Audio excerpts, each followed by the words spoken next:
So you talked about your mission statement. Mm-hmm. I mean, basically what you want to do with your change your life stuff. You're talking about natural disaster. Obviously, you went through natural disaster yourself with Katrina and every other storm that we've got affected with down here in South Louisiana. Kind of want to get into that, like how Katrina was, because obviously everybody knows another documentary came out. I know there's been like 3 or 4. I know we sat down and watched it, and you had some things to say about it. What's the things you took away from the documentary? I mean, it could be good, it could be bad, it could be bullshit, it could be the truth, Look, there's no doubt on the documentary the amount of people that were affected. Right. It shows a lot of those people in New Orleans that were 100% affected. The government dropped the ball. It's crazy that look, I'm sitting here 20 years later, but 20 years ago, we had cell phones. We didn't have iPhones, but you had radios. You had all these things of communication. You had CNN show up at the Superdome and take pictures and doing their little journalist thing with all of these people. But aid wasn't coming fast enough, and it's crazy that even could happen in America. Yeah. It really is. Where we live in St. Bernard, look, we're about 100% of everything flooded down here. Right. And all of these people here, look, our leaders did the best that they could do with what they had, but they didn't get help from the federal government. While those people were suffering at the Superdome, our own people here in St. Bernard were suffering at Chalmette High School, Regions Bank, different places, Domino Sugar, where people were dropped off, picked up off of rooftops, and brought. So, and St. Bernard had to fend for themselves also, right. you know. So when you see those people, I guess it might have been 5 or 6 days out, and they still waiting for aid. Look, when they finally got picked up, the people of St. Bernard were still waiting on help. Yeah. Right. And they didn't wait. At that point, they didn't wait any longer for the government to come bail us out. People in St. Bernard did what they had to do to get the people out of here. They commandeered a ferry and brought people to Algiers. They commandeered vehicles, and that's how St. Bernard got a lot of the people out of here. Yeah. It wasn't that the government was coming to get them. Yeah. Yeah, I mean, that's like the biggest thing I took away from the documentary when watching it. It was like, I feel like the microscope was so much on like New Orleans, and then I guess it kind of like puts a little stab in your heart when you're from these other areas. If you're from the East, I mean, Lakeview was mentioned, the Ninth Ward was mentioned, the actual city, the Seventh Ward, etc. But just like you said, Slidell was affected. Chalmette was affected. Grand Island down south was even more affected. Plaquemines Parish. Look, people don't even realize the lower end of Plaquemines Parish, which some of that was low-income communities, completely wiped out. Bay St. Louis area, completely wiped out. The lower end of St. Bernard, you had all of these people that lived in Delacroix Island, Hopedale, Wyclosky. This is where your fishermen live, for the last, I guess, 100 years or more, and all of that was wiped out, gone. There wasn't much left. Delacroix Island might have had, maybe two buildings or 2 homes that stood up, and then Hopedale, maybe just a handful, if that. I don't remember the exact amount, but everything was gone. And then when you get to the Chef and the Wrigley's, everything out there was gone, right. Venetian Isles actually fared pretty well. I don't know why, but those homes, a lot of them stayed, but man, Chef, all the way through the Chef and the Wrigley's, and shit was just terrible, torn up, Like, you talk, like, how we're talking about the documentary, and, we're talking about, still the effects of today. Mm-hmm. I mean, you still go through the East and the Chef and all. You can see it still hasn't came back yet, Oh, yeah. A lot of it hasn't, the lower 9 parts of the East. Yeah, I mean, the lower 9 has many vacant lots still. Look, I could drive you around right now, and I could still show you debris on the tops of roofs. That's, the house has been vacant ever since. It wasn't bulldozed, it wasn't rehab. There's still stuff on top of the roofs. Yeah. On those locations. It's crazy. 20 years later, I can remember You know, my daddy always talking about Betsy, and my grandpa talking about Betsy. That was all of this thing, you know, that we grew up on. And look, there was not one thing 20 years ago that I could look at, or my dad could look at and say, look, that was from Betsy. That was damage from Betsy. Oh, shit. Dude, I could put you in a truck right now and drive you around and say, that's still screwed up from Katrina. That's still screwed up from Katrina. Right. You know, like this storm was so devastating. And the sad thing is a lot of people didn't rebuild. A lot of people didn't come back. Yeah. You could just take a ride in a boat really in the marsh and you could see how much stuff is still from Katrina. You still got boats that are big boats still sunken. You still got storage containers. Absolutely, yeah. And I'm telling you, like growing up as a kid in St. Bernard, being in the waters, in the marsh, and in the woods, I couldn't tell you one thing that was from Katrina. I mean, from Betsy, only in a book. You know, say, hell, that was my grandma's house that flooded. Or that's it. You know. Now, let me ask you a question, like, because for your dad, your mom, even my grandpa, my grand, that's like you said, that's all they knew because Betsy hit way back in the day, and that was correct me if I'm wrong, but that was the biggest storm before Katrina, right? Or was it even bigger than Katrina? Just didn't do as much damage as Katrina did. I don't know exactly with Betsy how big it was. I do know, you know, St. Bernard, your surrounding parishes had a lot more barrier islands and marshes that absorbed that storm. Look, had Betsy been 2005, dude, it might have been bigger than Katrina. I don't know. And what's your opinion on that? Like, obviously we don't know the answers, but like, would you say it's more because people didn't come back and rebuild? They just said, "Fuck this, we leaving," or do you think it's more because people just not even taking anything like action about it? Well, I think one of the biggest problems that the government did, and they completely fucked the residents, is they said, and it started in St. Bernard Parish, they said all of it, you know, certain sections was going to be green space, couldn't rebuild. Same thing, they said it in the lower 9, and I think they said it in spots of maybe Gentilly. I don't remember. I remember in the documentary they said it in the 7th ward. Okay, that was the big thing because they said they wanted to. Because I remember they made on the documentary, the guy said like, you're not gonna come in, and they were like fighting with all the construction works and everything. Like, you're not demolishing my house because you want to build a pond or something that would help drainage and shit like that. Yeah. So. Absolutely, that was a big thing. That you know it screwed up. You know the way they tried to say what was going to be green space or not, and you got to figure a lot of these people, man. At that point, when they talking this trash, look, that might be 4 weeks, maybe 2 months. Like it wasn't like it was tomorrow. Yeah. This shit was months down the line that these people still hadn't come back yet.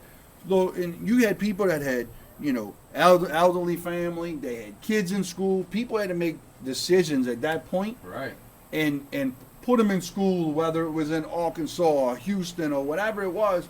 And that's just the way, you know, they had to make that decision and move on, you know. And come to find out today, not many of it, if anything, is green space. Yeah.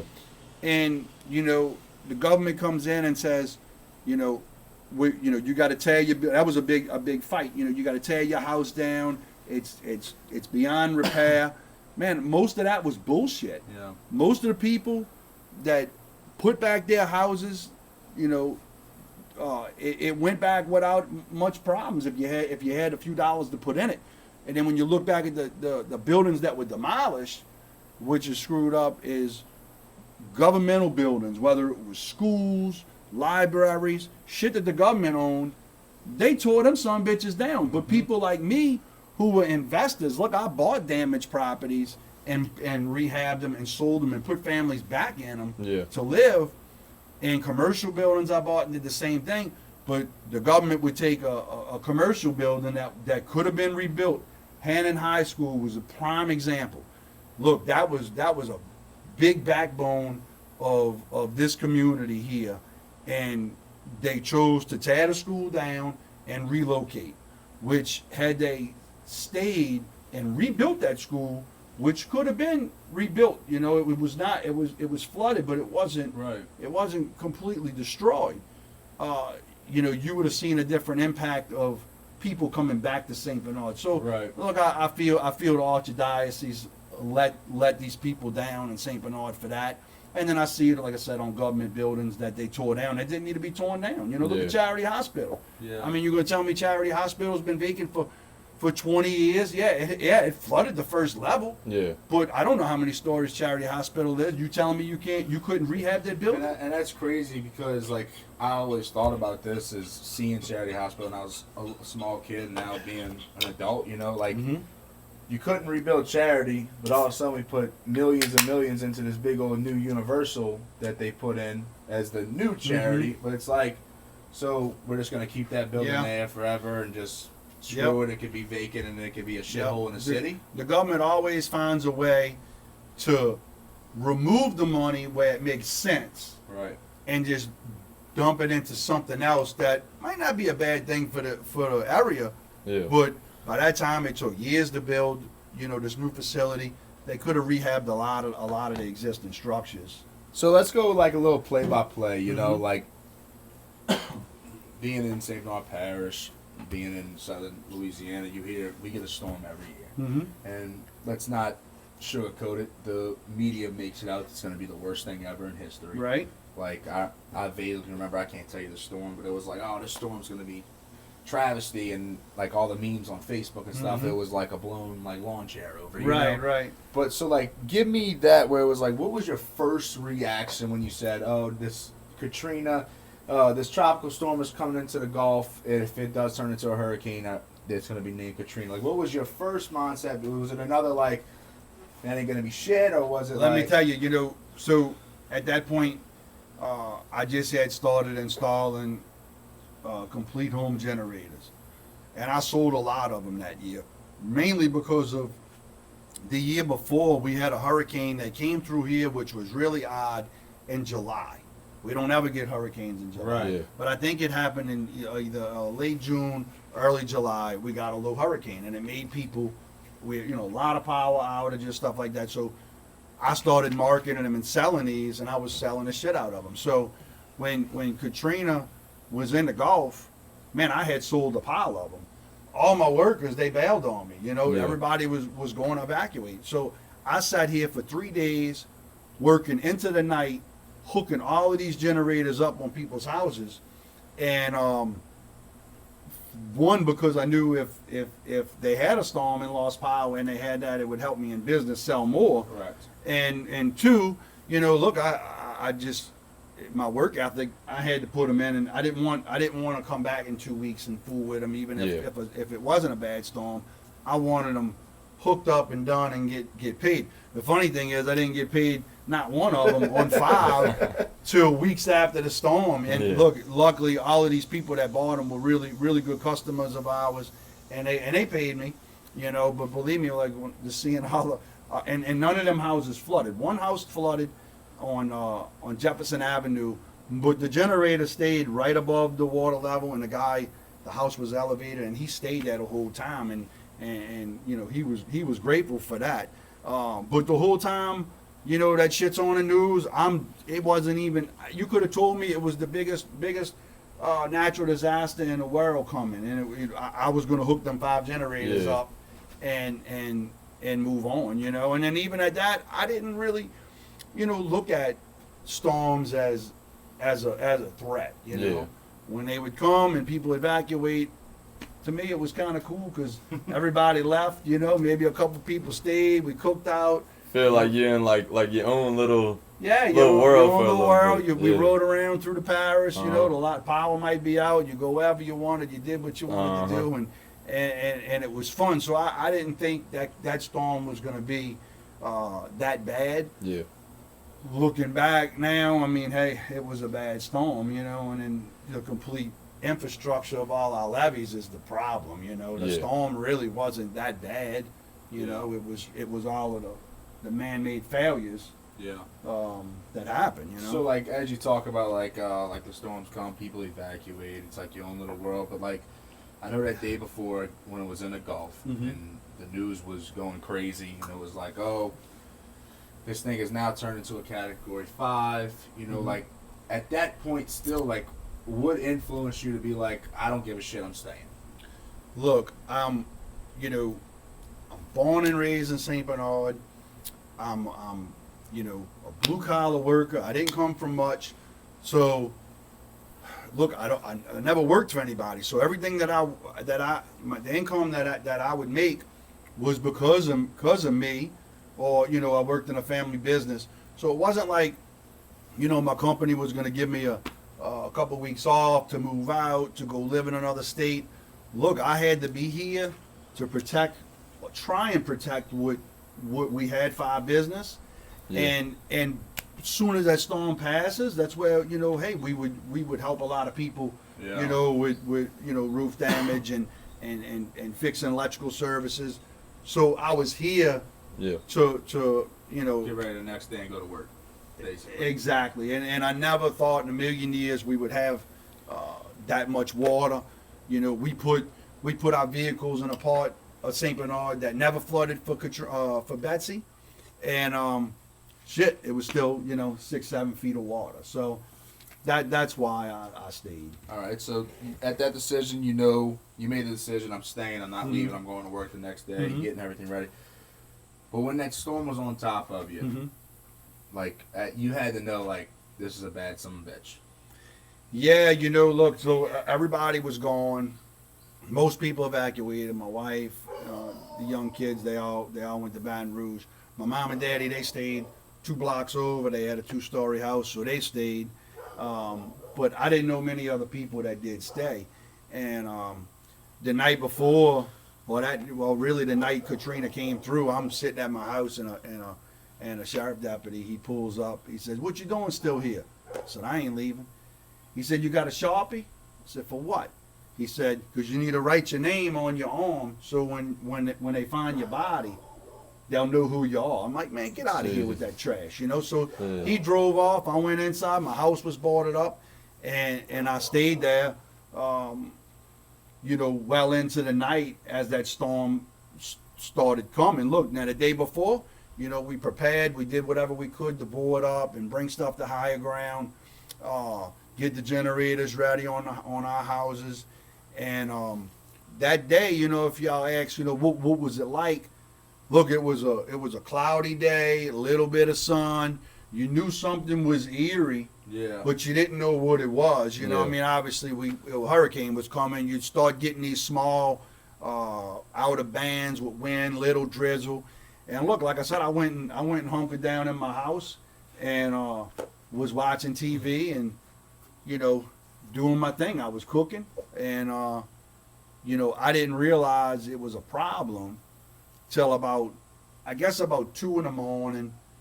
The power's out. I got a little portable generator running.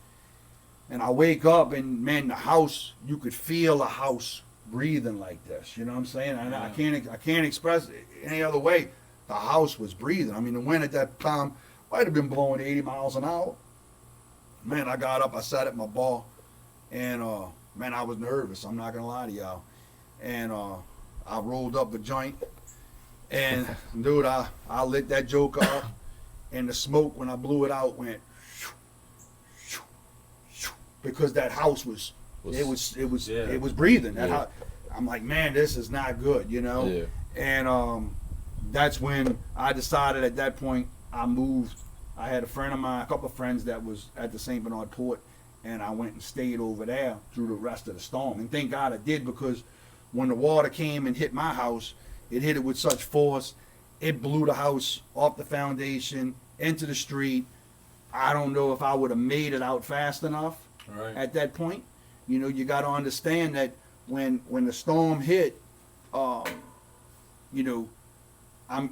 guessing, maybe 3 or 4 in the morning, all them poor people in the lower 9, they was already underwater. That levee done broke. Yeah. And then that water came up. I only lived 4 blocks away from the lower 9, so that water came up, and I had a railroad track in my backyard, and it piled up against that railroad track, and it might have never been to maybe 6:30 or 7:30 that morning. It was daylight when it rolled over into the first part of Araby and flooded everybody.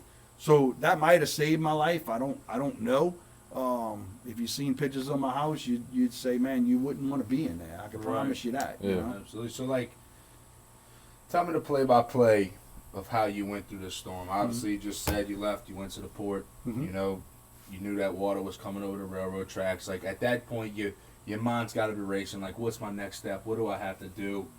So like, tell me from that point of when you knew like this is gonna be a major fucking problem. What was going through your mind? So what did you do I at tell that you. point? So look, I went and stayed with Wayne. Wayne Landry had a building in the back of the port. So he was nice enough to let me go stay back there with them, and we felt that building was a solid cinder block building. Hey, I didn't think it was going to blow down because when I was still at my house, I didn't think the water was going to get me. I thought the house was going to blow apart. It was an old wood frame house, and like I said, that son of a bitch was breathing. So I went by Wayne, late that morning. I mean, it was still nighttime, so I don't remember if it was 1:30 or 2:30 in the morning. And we stayed there, and it was dry. No big deal. The storm was blowing, but it was fine. Now, once I think that 6:30, 7:30 hit in the morning when that water rolled over them train tracks, I get a phone call from my mom and dad, and she's like, Jason, we flooding, we going on a roof, save us. Yeah. And dude, let me tell you, that's probably the hardest and worst phone call you could ever have. And it's like, and at that point I couldn't do nothing because we were still hunkered in the middle of a storm that's now blowing, I'm guessing 100, 125 mile an hour. You might say I'm gonna go outside, and I never forget. I'm like, look, I got to go get my mom and dad. When I walked outside, you could say it's just like putting your hand, saying you're going to walk through fire to get to something. Once you actually get to that fire, you ain't going to do it. And if you could understand the amount of wind and rain and the pressure on your ears when you walked outside, you was going to hunker down like a coyote. You just you wasn't going nowhere at that point, So right after that, like, let's keep continuing through that. It's that you got the phone call. At what point was it where you were like, did it finally like settle down and that's when you left, or? So when the eye of the storm came through. So my mom and them called me. Like I said, I'm guessing 6:30, 7:30 in the morning. And look, never had no other contact with them after that. Couldn't get them on the phone, nothing. It was crazy that the phone even worked when they called me. So. I think around 12 o'clock that day, the eye came over St. Bernard. And when I came over, it wasn't like people tell you it was beautiful bluebird skies and sun was out. It passed, the winds died down, it was cloudy, the rain stopped, but it was like, man, this is weird, it's really calmed down.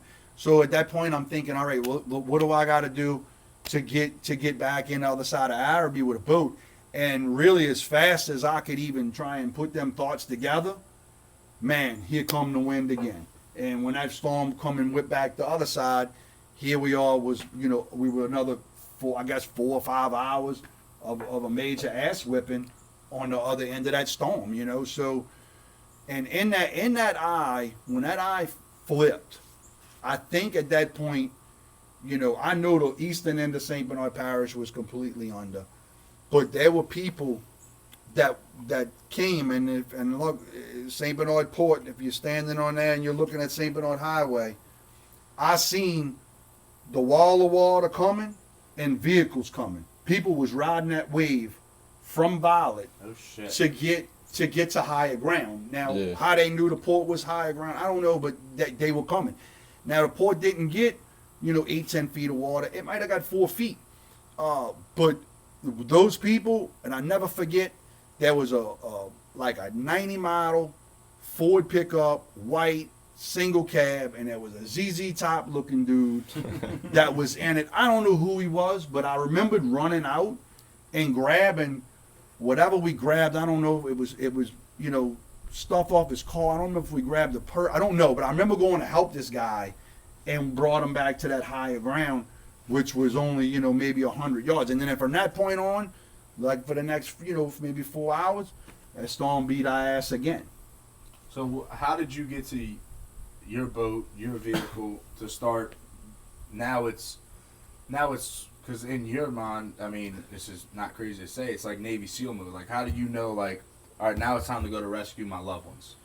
Well, I knew I was going to get back to Araby to my parents no matter what. So I had a friend of mine that had a boat at the time. Me and Tony and another boy Jason, we jumped in it and we went straight into Araby, and I got my mom and dad off that roof. Yeah. You know, like I said, the storm had passed at that point, and it was still a little windy, a little rain, but we don't. The worst was past. Could you gauge what time that might have been? Like, so you said the water rolled in around 6:30, maybe 7. Yeah. You said you had to bunker down for a little bit because down, and then I think around 1, probably one or two in the day. I think Yeah. that water came into the port, and then I think maybe 5 o'clock. That's when it kind of rolled. It kind of simmered down, and then we went out.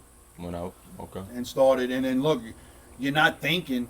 You say, well, the only stupid people that stayed was me, my mom and Yeah, you don't dad, think my of couple everybody friends. else. Right, when you get to them first couple houses, You're like, and there's fuck. white T-shirts hanging out the gable of the Yeah. window, and people screaming, man, that's when it hit. Yeah. That's when it's like, not that I wouldn't ever help somebody, but man, I don't know if I'm prepared for this. Yeah. You know what Yeah. I'm saying? I'm not a EMS or a fireman. Look, it puts you in a whole nother category of life that you ain't prepared for. Put We- you in we- survival mode survival for sure. mode. Yeah. And Like, we- at that point, it's like me and my loved ones versus everybody. At Yeah. that point, like I'm gonna try to help everybody I can, but Mhm. I gotta protect me. I gotta survive. You know, Right. And you just know- like you said, like your family, Yeah. your wife, your kids left. Like that's all. I'm sure that's all in the back of your mind. It's like I gotta find a way to get back to them. Yep. Screw everybody else in Yep. that sense. I mean, no disrespect when you say that, but like it's But that's true. how it is. That's And I didn't so think true. nobody was still in my neighborhood. I really didn't, Yeah. because look, it was a ghost town. And then when that cop pulled up and tried to scare me to leave, Yeah. I'm like, well, maybe I'm the only asshole left, Yeah. Yeah. But at that point, look, he could have told me it didn't matter. You couldn't leave at that point. You were stuck. Right. I And mean, you know, like everybody thinks they're invincible. everybody. Until something happens. And listen, everybody's prone to it. I do it all the time. As a man, you got ego, you got pride, so you think you can handle a lot of shit. Yep. But honestly, like I can't even comprehend putting myself in your shoes, seeing all of these people on the roofs and Tough, you know, man. because again, the shitty part about all of that is you want to help everybody, Yeah. but you got one thing. I gotta go get my mom. And dad. look, you know what I'm saying? we picked up everybody we could. Yeah. What size boat you had? We were in like a 20-foot flat. 20 boat. foot. Yeah. So I mean, it ain't that big to have Yeah, fucking, no, you know. you can put 50. You ain't people putting in 50 that people thing. in that And then you motherfucker. got people with, you got people with pets, and you got babies. Yeah, it was it's- crazy. I mean, we picked up as many people as we could, and brought them to the sugar refinery and Regions Bank and the complex and stuff like that. Yeah. So we did what we could do. Yeah. So And I'm sorry. Go ahead. and I'm sure. Look, there was people left behind too. Yeah.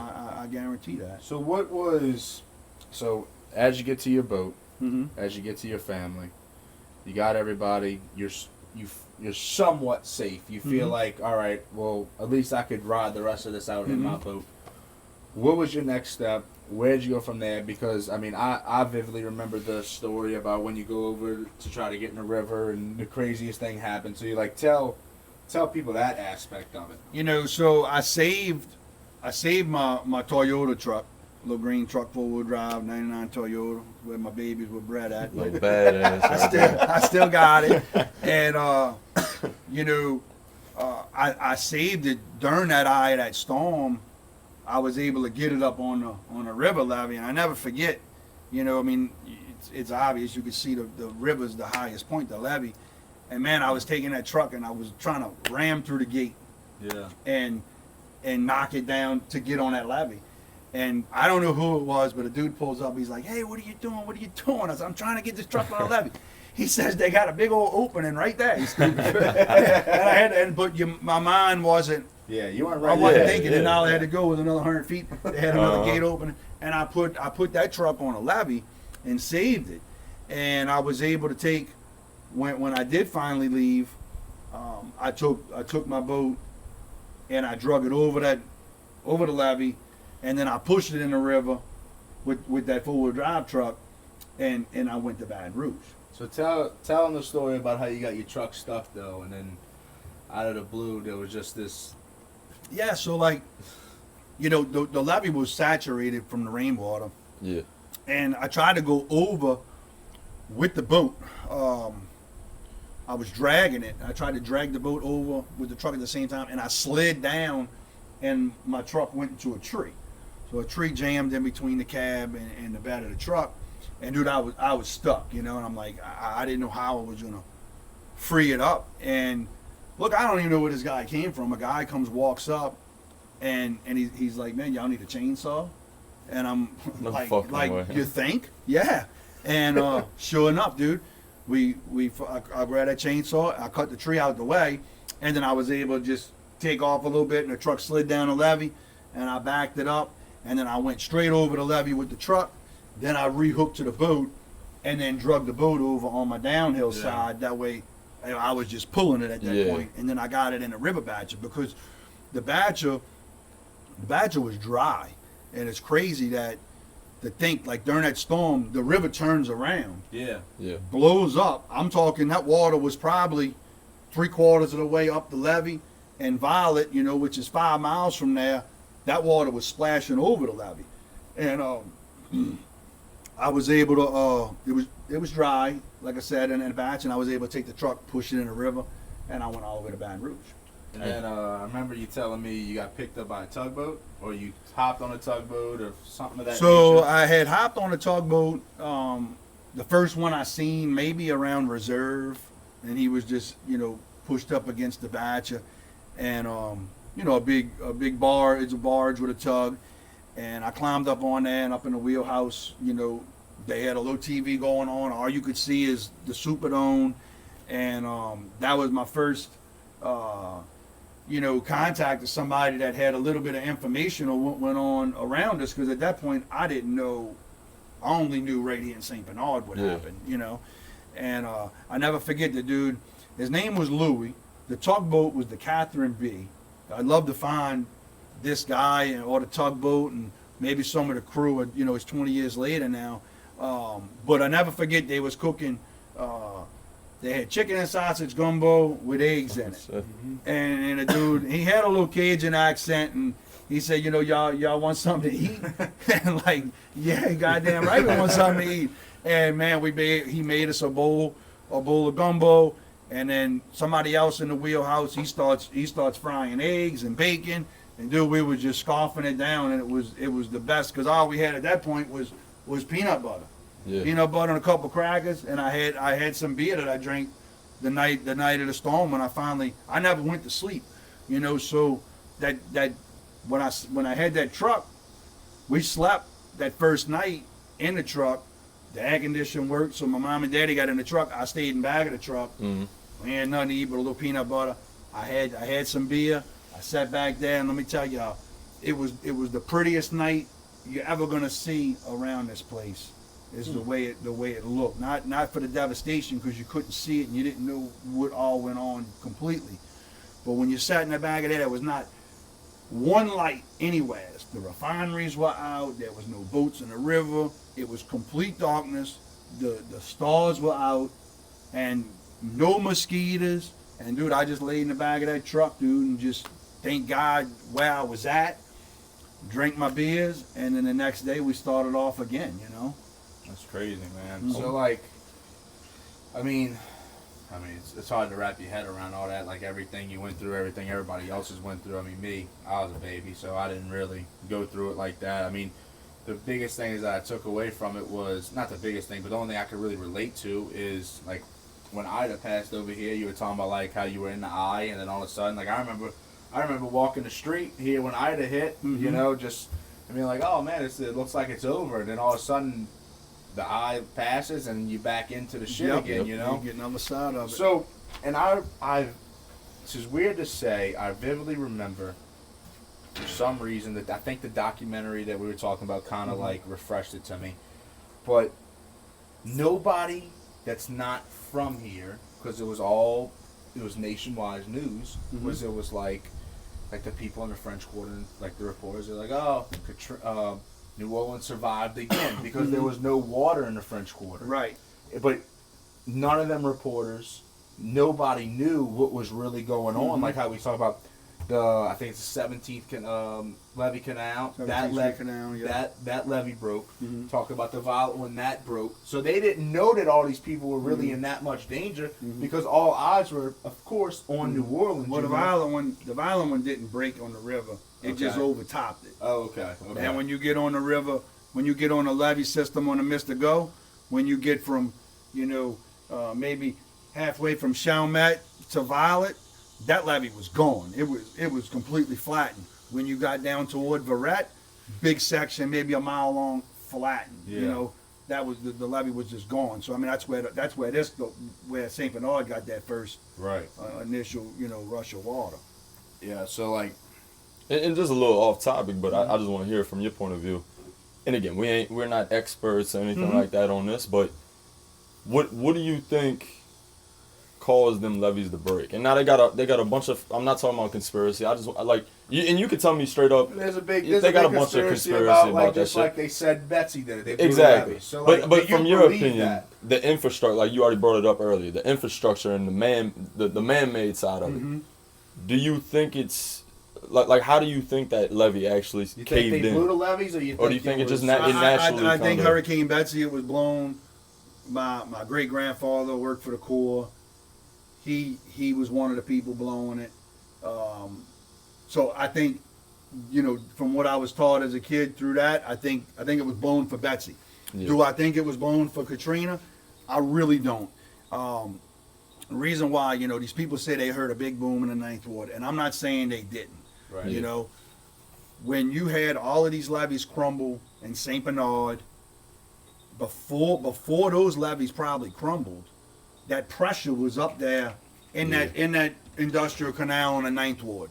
So when that wall broke, look, you got to figure. I mean, it's a big concrete wall. When it broke, I'm sure it made some noise, and I don't know if a barge didn't go through it. I think a barge hit the wall in the industrial canal. So I mean, look, that's gonna make noise when you see when that water's rushing through and flipping cars and moving houses. Almost like a tsunami's coming down. I'm sure it's gonna be loud. Look, I'm not discrediting any of them and saying they didn't blow it. Yeah. But in my opinion, I don't think they did blow it. Right. So like, because it was torn up in too many places. Right. And the biggest thing of that wall, you can go look back, even where there was a levee with a wall, they never built before Katrina. They didn't have an area of concrete on the side that's going to get the water coming down on.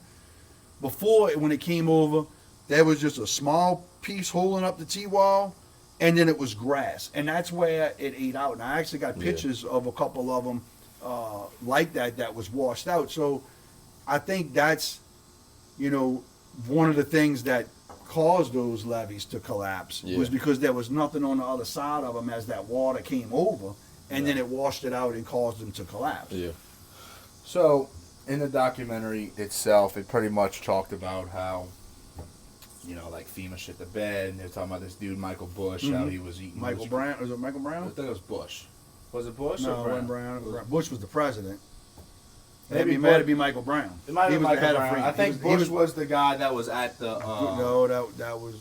No, there was a guy. I think it was Eli. There was somebody Bush that was. I think he might have been the one that was stationed at the Superdome, and he were interviewing him. Oh, maybe so. Yeah.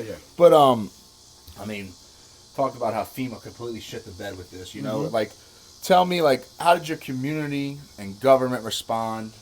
Like I said, we know FEMA shit the bed, but like, what is your take on that? I mean, everybody pretty much makes it seem like it was. Not gonna sugarcoat it. It was a race thing, But again, in that documentary, they only showed New Orleans, and you already explained to the fact of like they were rescuing people at the Superdome, they were rescuing people at the Convention Center, and there were still people in St. Bernard that wasn't even rescued out of certain places like Chalmette High. Right. So, where do you think the major fail was with this government? Was the lack of the leadership? I blame the federal government. We all got Google Earth on our phones now. Yeah. the NASA and the government, the military, they've been having Google Earth before we even before we even knew what that shit before we was. could even get it on a computer. Right. So you can't tell me, they couldn't see that what was flooded the next day off of Google Earth. Not just that. Let me cut you off. Just like how they said that you talk about the federal government completely fucked this up. And you talk about they didn't have this, they didn't have that. They did, but there was the Coast Guard riding around. There was helicopters. There was SWAT teams riding around rescuing people. You mean to tell me they couldn't send one helicopter up and tell me what's not flooded, what is, how can I get people out? Yeah, I mean, look, that's where it goes back to the government completely screwed this up. It was a lot of people that were just common folks that made it happen. Look, they had that boy in the city. I don't know what his name was, but he stole the bus and went and got people. Yeah. St. Bernard, somebody went and commandeered the river, the dude in the ferry boat. The dude that was sitting on top of the bridge in front of the Superdome, he went down to the bottom and stole the whole Kentwood truck. Stole the Kentwood truck. Yeah. So we literally survived on our own. Yeah. Basically. Look, it's scary when you look at it how bad the government screwed this up. Right.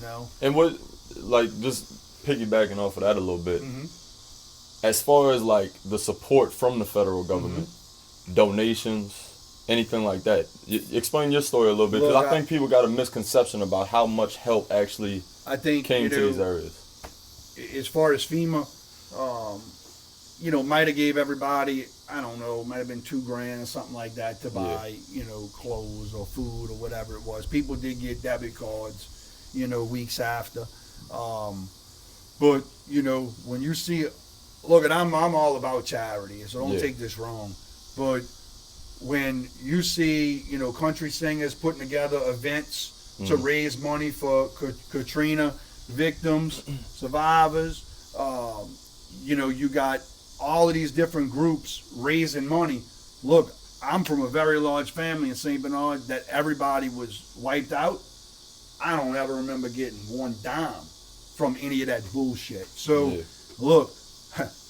They probably take if they raise $1 million, believe me, that $1 million isn't going to the people. They're going to take out their administration costs, to pay whoever in food and gas, and I think the amount of money that finally goes to the people is very little.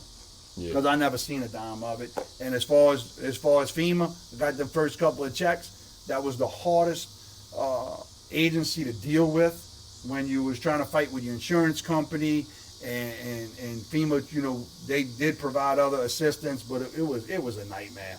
It really was. The next question I have, and I pretty much already kind of based this off a little bit, but I mean, you watch the documentaries, you see the old news that was being tracked. I mean, being somebody that was born, raised in St. Bernard, or even if you could access from somebody like in the East or Slidell or the Wrigley's, anything, I mean, it had to feel like a slap in the face when all eyes were just on New Orleans and you felt like you were hung out to dry. Can you explain how that felt? Look, man, it just goes back to, like I said, with the government just not being here for the people. I mean, it was terrible to think that. And I'm not saying them people in the city didn't need news coverage, because goddamn it, they did. Yeah, absolutely. But that was it. There was a lot of other people suffering. Right. And for the government not to be able to get on that and make things happen, man, that's terrible. But not just that, it's also, I feel like it's more a slap in the face. All right, so we're sending news anchors and all this down here to cover the convention center, covering the Superdome with all these people. And just like you said, that we still had people trapped in St. Bernard at all these big time places. When they finally got out, we were still trapped, and the news coverage stopped. It was like, everybody's saved, we're good, they're all getting out of here, but that wasn't really the truth. No, because when those people were picked up, you still had people in St. Bernard that wasn't evacuated out of here yet. Right. And that was the hard part. And then at that point, I'm in Baton Rouge, looking at the TV, and they talking about, all right, we got buses, we picking them up, but no St. Bernard, no Plaquemines Parish. Slidell very little, which Slidell didn't fare terrible, but they got an ass whipping too. A lot of places flooded, you know. But that water came in and went out, and it's a big difference when the water comes in and stays for 2 weeks versus when it comes in and goes right and back I don't out. know if you know this because it didn't really cover it, but like even though like these people in New Orleans East, you're part of New Orleans, and you had to like, especially them, like you're part of New Orleans. You had to feel forgotten about at some point. Like again, we talk about it. You still go over there. It's still mass destruction everywhere. Oh yeah, over there. the East, man. Look, dude, I don't that in the lower 9. You know, it's crazy. You know, they talk about a land grab on that documentary we watched. Look, I'm not saying people from Oregon and California didn't come and buy houses and raise the prices up for their benefit, but I don't think it was a land grab, because if it was a land grab, the lower 9th Ward would be full of upper end Airbnbs, and it's not. So that's still vacant. Look, I renovated houses in the city and then purchased lots and built houses in the city in the 7th Ward, Bywater, stuff like that. Yeah. Look, that stayed vacant from Katrina to 2010 maybe, and then so 5 years went on, and a lot of that shit just stayed flooded and dilapidated. I'm not saying some people didn't rebuild, but then at that point it became an opportunity for people to gentrify the city. So if it was a land grab, they would have grabbed the land when it was completely torn up months after Katrina, when they could have put their hands on it. And that wasn't the case, because you had people like myself, other local developers, and you had people from all over other states coming to buy real estate because it was available. It was flooded, and it was ready to be put back together or rebuild a new home. But 20 years later, from probably the most mass destruction thing that's probably ever happened, basically. You feel like we've come back better, or is it? I think certain areas have come back better.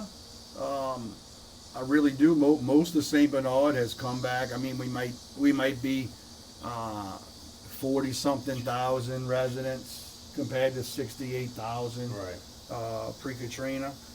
So a lot of St. Bernard has come back, and like I said, there's a lot that could still be done here and in other areas. It's a shame that you go to Destin or Orange Beach when they get hit by a storm. It's rebuilt like that. It's rebuilt. You go back the next summer to vacation, you can't tell it happened. Correct. So brand new houses, all types of stuff. Beach houses, Airbnbs, VRBOs. Did it come back? To an extent, things have come back, but it's never came back at the pace it should have came back. And I blame the government. The government holding up funds. They before we're gonna give you the money to rebuild, let's do a study, and then you got people making money on the study to put this shit together, when they could have just when you look at the Road Home Project, which it gave people money who didn't have flood insurance. Look, I don't know what the billions was it cost, but it was a lot of billions, and they could have just gave everybody 150, 200,000, and you'd have still been way cheaper than the billions of dollars it took to run this bullshit program. Oh, exactly. Do you think the government, as far as the media coverage and everything that happened, do you think they didn't want to show that because of all the fuck ups that they had? You know how much they fucked up that process? Yeah. Do you think that's why they didn't show media coverage in all these other areas? I don't know, man. I really don't know why they didn't.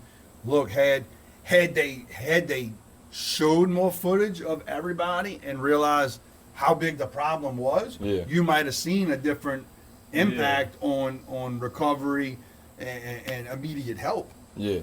I think as far as that, like, again, a lot of people, growing up, everybody comes to realize, just like the storm that you went through, you're only there for yourself. Yeah. Once that part comes, you got your community, and that's it. Nobody else is gonna come save you. So I feel like, they have all the power in the world to show what they want to show. I have a different perspective on it. And the federal government has the complete power to do what they want to do. Exactly. And if they look, I don't know why, but I know they're capable. We can send aid around. They could have sent aid to Iraq faster than they got aid to New Orleans or these surrounding areas. Yeah. And when you think about that, man, that's scary. You know, it really is. Do you think we'll ever go through something like that again? I mean, I know we got I'm sure Corps of Engineers has obviously, I'm sure, buckled down on it now after something like that. We got the walls. I mean, but like, do you think we'll ever do you ever think we'll go through something like that again? And do you think, or do you believe, I mean, we have many natural disasters. I mean, you look at the California wildfires, you look at the storms that was in like Philadelphia way back in the day, and it just feels like, it almost feels like the government doesn't take it as serious as it should. Do you think that we're going to move in the right direction of that, where we're going to get people the help that they need? Well, I think so. I think if something bad happened again, I think, you know, with TikTok, which is something that the government tried to remove, and I think and I think they want it removed because it is an information engine instantly that you could send around the world, and you could see the trauma or whatever happened in that area. Yeah. So, yeah, I mean, I do think, I think things would probably be different. And, you know, you asked me, do I think it could happen again, flood here? Listen, I guarantee you this, as safe as I feel, I got flood insurance on everything. and because we could still flood. Like St. Bernard or New Orleans' biggest threat is if we have a major hurricane. How's the water getting out? Well, that you get a lot of rainfall that stays just on you for a little bit. Just like Baton Rouge flooded. Yep. You know, they got 20-something hours of rain. You get that in these areas. We're going to flood. You might not be to the rooftops. You know, you might not have a levee break, but you're going to flood because the pumps can only pump out so much water in an amount of time. And then when they push them out, like in St. Bernard, when that water goes over this levee system, it's still inside the levee system. So during a hurricane, them locks are closed. I could see it happening again. And then if you catch a year where the river level is high, that would be the scariest part of another hurricane, because that could happen. And you could have a ship or a barge or anything go through that levee. I mean, dude, people don't realize this. You know, for the audience that doesn't live here in the metro area, but I mean, you look on the news on a bad storm.